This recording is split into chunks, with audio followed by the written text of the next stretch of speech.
Hi guys, today I'm going to do a book review on Rupi Kaurs, Milk and Honey, and I only have the ebook. I have it on in my Kindle. So Milk and Honey is a poetry book written by Rupi Kaur, divided into 4 sections: the hurting, the loving, the breaking, and the healing. The cover is the first thing that caught my eye, both the illustration and the title. The title, because of the biblical references, when you think milk and honey, you think of the Israelites and how God was leading them into the land flowing with milk and honey.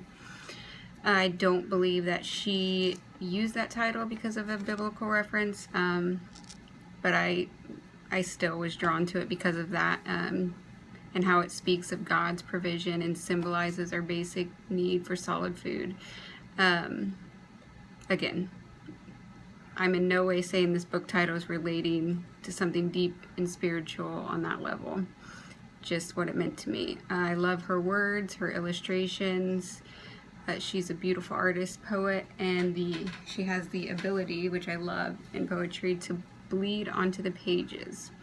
And it reminds me of Ernest Hemingway quote, "There is nothing to writing. All you do is sit down at a typewriter and bleed." I picked a few favorite poems from each of the sections that we mentioned. I wanted to pick one, but sometimes there was more than one. In the section, The Hurting, I had one poem, and here's the illustration. It says, "Every time you tell your daughter, you yell at her out of love, you teach her to confuse anger and kindness, which seems like a good idea, till she grows up to trust men who hurt her, 'cause they look so much like you. Two fathers with daughters." I really enjoyed that one. The section, The Healing, had a lot of really great poems as well. Here's the illustration for the next one I'm going to read. It says, "I want to apologize to all the women I have called pretty before I've called them intelligent or brave. I am sorry I made it sound as though something as simple as what you're born with is the most you have to be proud of when your spirit has crushed mountains. From now on, I will say things like you are resilient or you are extraordinary, not because I don't think you're pretty, but because you are so much more than that." And then this is another favorite of mine. It says, "I like the way the stretch marks on my thighs look human, that we're so soft yet rough and jungle wild, when we need to be. I love that about us, how capable we are of feeling, how unafraid we are of breaking, and tend to our wounds with grace. Just being a woman, calling myself a woman, makes me utterly whole and complete."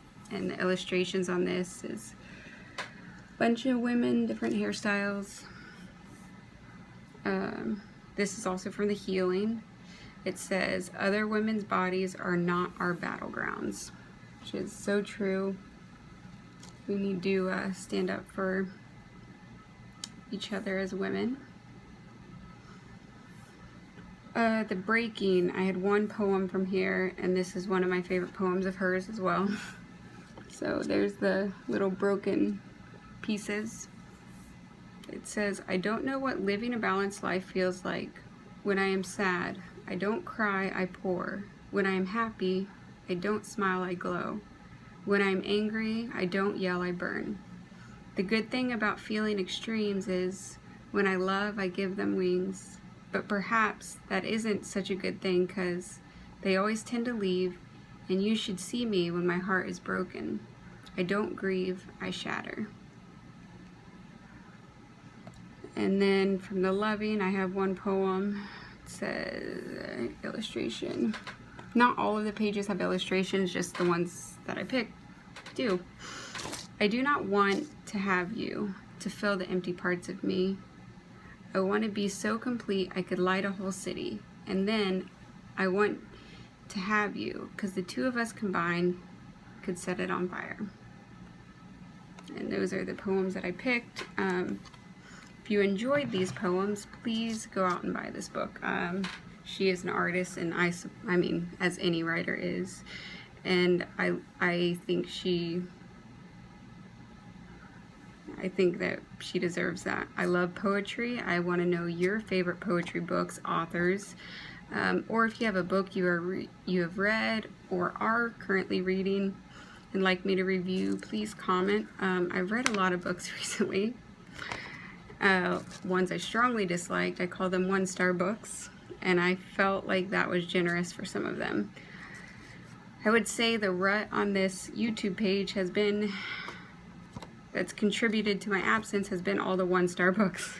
I've considered doing a review on my top 3 1-star books, but the books you love are deeply personal, and I fear these classic books I thoroughly disliked will no doubt be on someone's top 3 favorite books list. So I didn't want to offend people, but you know, I might still do it. All right, thanks, bye.